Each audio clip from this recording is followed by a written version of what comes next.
আসসালামু আলাইকুম প্রিয় দর্শক।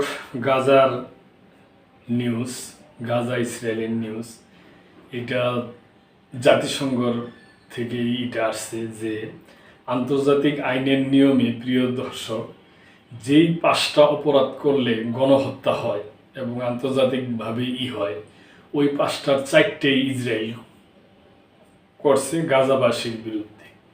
এই ব্যাপার নিয়ে নিউজ, এই গাজার নিউজ পড়তে গেলে প্রিয়জন দর্শক, নিজের কাছে খুবই কষ্ট লাগে যে আমরা মুসলমান, 56-57টা দেশ আমাদের। আমি বহু আগে বলছি, এখনো বলি যে আমরা মুসলমান এক হইয়া সবাই যে পিডিয়া ইসরায়েলকে উঠাই দিব তা না। আমরা তো আমাদের তো উপলব্ধি করতে হইব, আমাদের ইসরায়েলকে বলতে হবে যে দেখেন এইভাবে চলবে না, আপনি আপনার দেশে থাকেন, আমরা আমাদের ইসে থাকি। সেইটা নাই করে গোপনে প্রকাশ্যে ইসরায়েলের সাথেই করে আর আমাদের মুসলমান, আমাদের রাজতন্ত্র, আমাদের ক্ষমতা আমরা টিকায় রাখার জন্য এরকম একটা অবস্থা, এরকম একটা পরিস্থিতি করে লইছি প্রিয় দর্শক। এখন মনে হয় যে আগামীতে আস্তে আস্তে মুসলমান কোনো থাকবো না। এই যেই যুদ্ধটা ইরান আর ইসরায়েল হয়েছে, আজকে ইরান যদি প্রতিরোধ করে না তুলতে পারতো, আল্লাহ না করুক ইরান যদি পর্যদস্ত হয়ে যাইতো, তাহলে মুসলমানদের কি অবস্থা হইতো বলেন। এই যে কিছু মনে করেন নামধারী মুসলিম, হেরা হেরা সিয়া সুন্নি লইয়া ইডা উইরা লইয়া নানানি লইয়া ফতুয়া দিয়া নিজেদের পকেট ভারী করার জন্য, ক্ষমতা টিকায় থাকার জন্য এটা করে, তাদের কি মৃত্যুর একটু ভয় নাই? এই পৃথিবীতে তো বাচ্চা থাকতে পারবো না কেউ। আমাদের আল্লাহ এবং আল্লাহর রাসুল কি বলল সেই অনুযায়ী তো আমাদের কাজ করতে হইব। রাসুল তো আমাদের এইভাবে এটা বইলা যায় নাই যে আজকে আমরা মুসলমানরা এবং পদদলিত, নির্যাতিত, নিপীড়িত হন। একটা প্রজন্মই শেষ, একটা প্রজন্ম কি গাজার সবই শেষ। এটা কি রাসুল বইলা গেছে? এটা তো আমাদের মুসলমান আমাদের ভুলে হয়েছে। এটা আমি কলম কখনোই এটা সাপোর্ট করি না যে আমরা মুসলমানরা এক হয়ে আরেকজনের উপরে যুদ্ধ চালাই দিন, তা না। আমরা ইসরায়েলের সাথে আমাদের বন্ধুত্ব থাকবো, যেমন আমরা বাংলাদেশ ভারত, বাংলাদেশ আমেরিকা, বাংলাদেশ তুরস্ক, বাংলাদেশ পাকিস্তান, বাংলাদেশ জাপান যেমন বন্ধুত্ব আছে, এরকম বন্ধু থাকবো। এইটা চাই আমরা। ওইটা কিভাবে করতে হবে, এই নীতিতে এখন আমাদের মুসলমানদের ভাবতে হবে, এইভাবে চলতে হবে। কারো সাথে যুদ্ধ না, কিন্তু তাদের বোঝাইতে হইব যে ভাই এটা চলবো না। খালি শুধু যদি আমরা এটাই ভাবি কিভাবে আমরা রাজতন্ত্র টিকা থাকবো, কিভাবে ক্ষমতায় আমরা থাকতাম আরাম আয়েস, এইভাবে ভাই চলবো না। একদিনেই এই গরম গরম হাওয়া আপনাদের অনুযায়ী পড়বো। এই এখন যে এমন আপনারা সবুজে আছেন, একদিন কলম হলুদ আপনাদেরও পাইয়া বইব। তার উদাহরণ যেমন এই যে কাতারে আক্রমণ করে বইছে, কি করতে পারতেছেন আপনারা?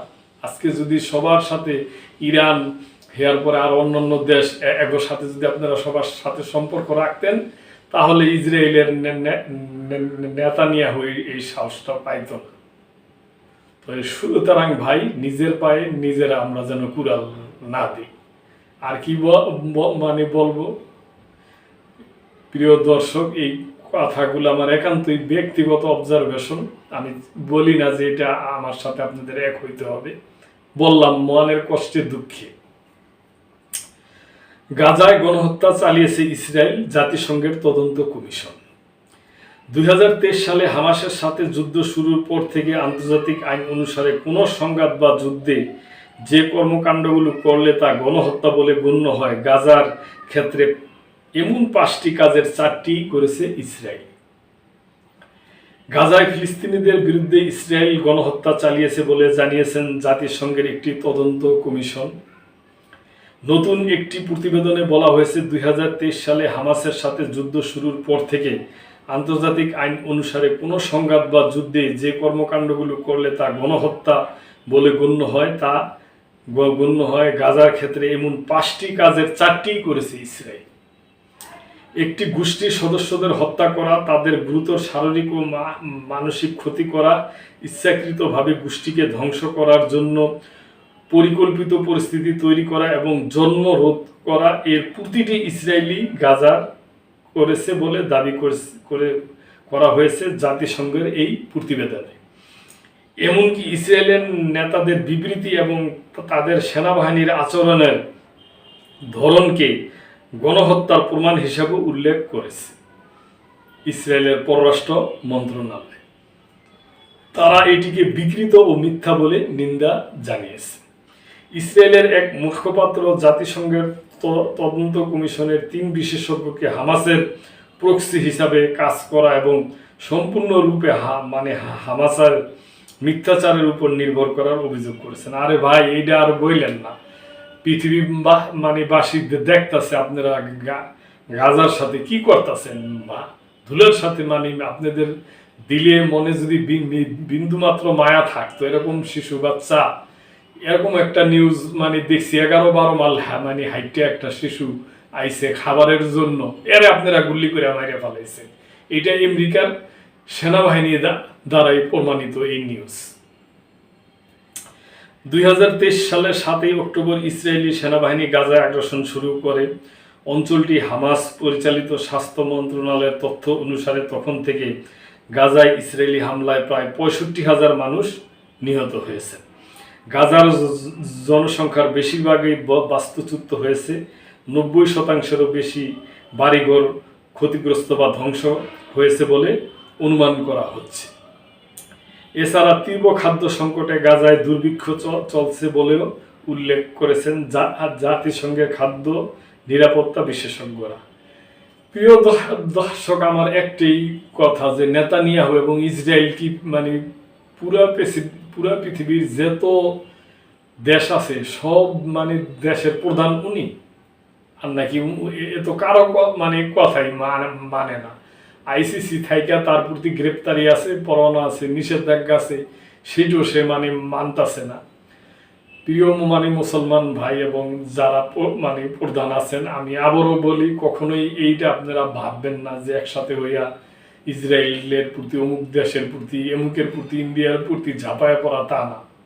আপনারা একসাথে বসেন, এখন আপনারা বুঝাইতে সক্ষম হন, ভাই যা করেছ অপরাধ, অন্যায়, এটা আর তুমি করতে পারবা না। যদি করো তাহলে এইভাবে আপনারা বুঝান, আর ঘুমায় থাইকেন না। এই আরামায়েশ, এত সুন্দর একেবারে পায়ের টাকনু পর্যন্ত সাদা সাদা পাঞ্জাবি, ওই তারপরে ঘুমটার মাথা দিয়া উপরে কালো বেল, আমরা কলম, কখনো এইটার নিন্দা করি না। আমাদের রাসূল পাকের দেশ, আমরা আপনাদের সম্মান শ্রদ্ধা করি, কিন্তু আপনারা ঘুমে থেকে জাগেন।